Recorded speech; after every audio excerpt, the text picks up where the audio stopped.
Hi there, and welcome back to Sanjay Says. Today I'm going to talk about how to make big money without taking big risks. Sounds like a oxymoron or a paradox, right? No, but I've got some tips for you. Because you have to spend money to make money, but you don't have to spend it all at once. Read my red, turn the page. Sanjay's words, they pave the way. My friend Vicky, who happens to be my yoga instructor, asked me after a yoga lesson if I could write an article on how to make money.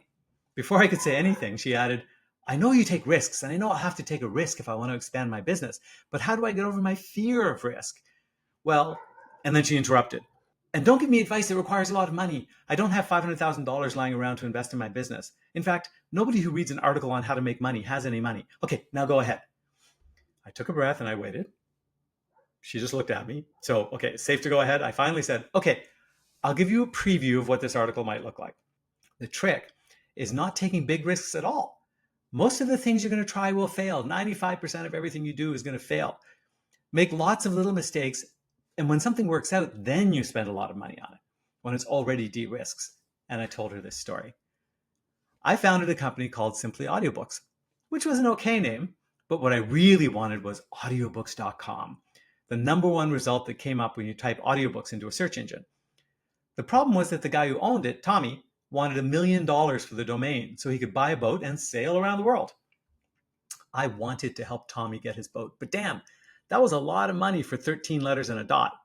I could feel it in my bones that buying the domain was worth it, but my bones had been wrong before. Most of our customers came from ads that we placed on Google.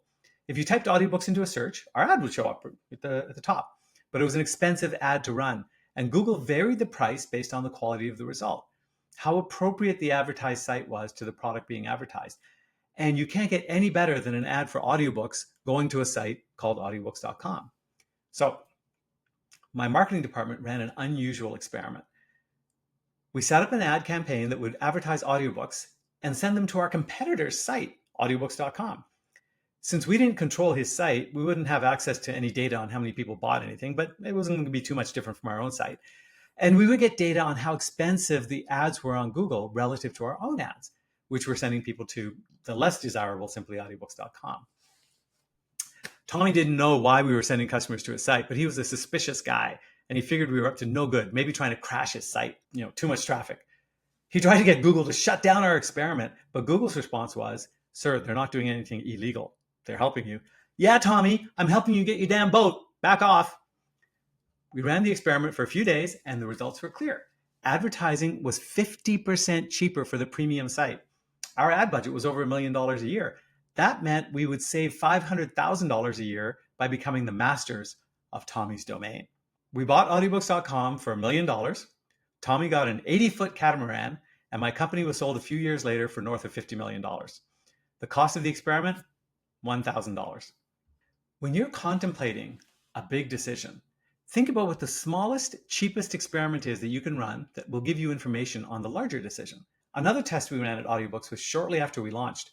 We weren't getting any customers in Canada, and we thought maybe opening a US service would be profitable, but it would cost a lot of time and energy, and success was uncertain. We were on the verge of bankruptcy.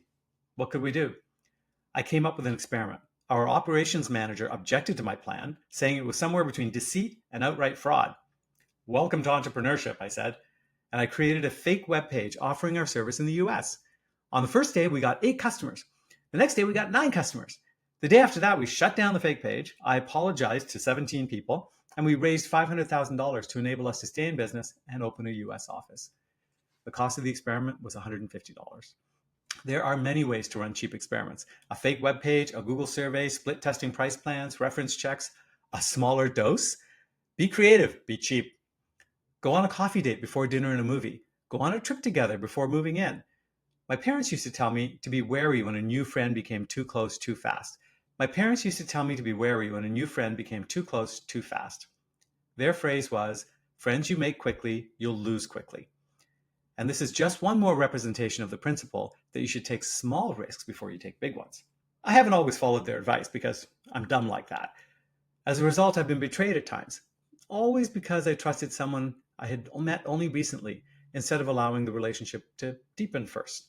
Whether it's a relationship, a business opportunity, or an ice cream flavor, Don't be in a hurry to make a decision. Taste first, run an experiment.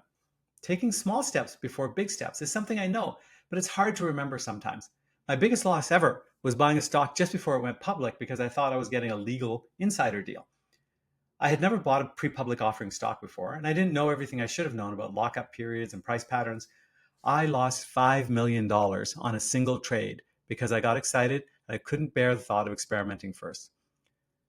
Later, when I got enthusiastic about the prospect of using AI to invest in the stock market, I set aside $100,000 to test the hypothesis. I quickly lost $13,000, and now all my investing is in index funds. I could have learned the same lesson for $10,000, smaller amount, but stupid is if stupid does. My current experiment is determining whether I should embark on a new career as a writer and as a podcaster. But before creating a new company, hiring staff, and emotionally investing in a new career path, I decided to spend 6 months writing on medium.com first to see if I even liked writing. Turns out I love writing. So now I'm in the middle of another 6-month experiment, running a newsletter, starting up a podcast, and seeing if I can grow the subscriber base at a decent rate. So far, so great. I'm well over 10,000 subscribers now after only a few months. And thanks for listening, watching, and reading. So after all of this, I turned back to Vicky. I gave her my thoughts, and she said, "Hey, Sanjay, let's grab a coffee soon. We can brainstorm some experiments for my business." My treat. Free coffee. Maybe I'm not as dumb as I look. Thanks for listening to this episode of Sanjay Says. Tune in next week for more stories about how I've messed up my life that'll help you mess up yours a little bit less. Remember, do as I say, not as I do.